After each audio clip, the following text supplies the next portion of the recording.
ಹರೇ ಕೃಷ್ಣ. ಪಿತೃದೋಷ ಇದು ಮನುಷ್ಯನಿಗೆ ಸಾಮಾನ್ಯವಾಗಿ ಬಾಧಿಸ್ತಕ್ಕಂಥ ಪ್ರಮುಖ ದೋಷಗಳಲ್ಲಿ ಇದು ಬಹಳ ಮುಖ್ಯವಾದದ್ದು. ಈ ಒಂದು ದೋಷ ಕೂಡ ಆಗಿರುತ್ತೆ.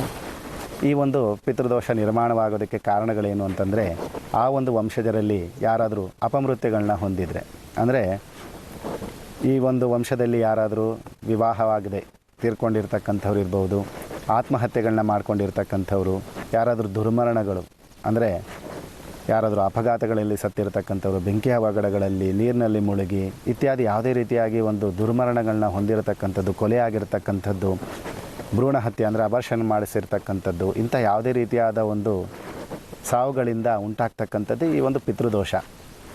ಈ ಒಂದು ಪಿತೃದೋಷದ ಪ್ರಭಾವಗಳೇನು ಅಂದರೆ, ಆ ಒಂದು ವಂಶದಲ್ಲಿ ಒಂದು ಯಾವುದೇ ರೀತಿಯಾದ ಶುಭ ಕಾರ್ಯಗಳು ನೆರವೇರೋದಿಲ್ಲ, ಪುತ್ರ ಸಂತಾನವಾಗೋದಕ್ಕೆ ಕೆಲವರು ಕಷ್ಟವಾಗ್ತಕ್ಕಂಥದ್ದು, ಯಾವುದೇ ರೀತಿಯಾದ ಒಂದು ಮಂಗಳ ಕಾರ್ಯಗಳು ನೆರವೇರೋದಿಲ್ಲ, ಮನೆಯಲ್ಲಿ ತೀವ್ರ ಅನಾರೋಗ್ಯಗಳು ಉಂಟಾಗ್ತಕ್ಕಂಥದ್ದು, ಎಷ್ಟೇ ಸಂಪಾದನೆ ಮಾಡಿದ್ರೂ ಸಮೃದ್ಧಿ ಇಲ್ಲದೆ ಇರತಕ್ಕಂಥದ್ದು, ಯಾವುದೇ ಒಂದು ಮನೆ ಕಟ್ಟಬೇಕು ಅಂದರೆ ಹಳೆ ಮನೆಗಳಲ್ಲೇ ಇರ್ತಾರೆ, ಅದನ್ನು ಮತ್ತೆ ಪುನರ್ನಿರ್ಮಾಣ ಮಾಡೋದಕ್ಕೆ ಆಗೋದಿಲ್ಲ, ಮನೆ ಎಲ್ಲ ರೀತಿಯಲ್ಲೂ ಹಾಳಾಗಿರುತ್ತೆ, ಅದು ಪುನರ್ನಿರ್ಮಾಣ ಮಾಡೋದಕ್ಕೆ ಆಗೋದಿಲ್ಲ, ಪಾಳು ಬಿದ್ದಂಗೆ ಆಗ್ತಕ್ಕಂಥದ್ದು, ಇಂಥ ಈ ರೀತಿಯಾದ ಒಂದು ಸುಮಾರು ಸಮಸ್ಯೆಗಳು ಈ ಒಂದು ಪಿತೃದೋಷಗಳಿಂದ ನಿರ್ಮಾಣವಾಗುತ್ತೆ.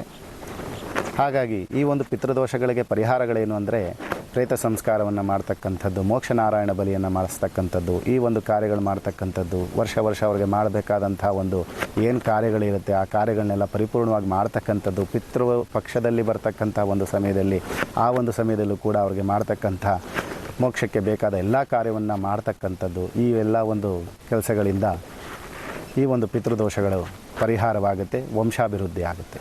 ಹರೇ ಕೃಷ್ಣ.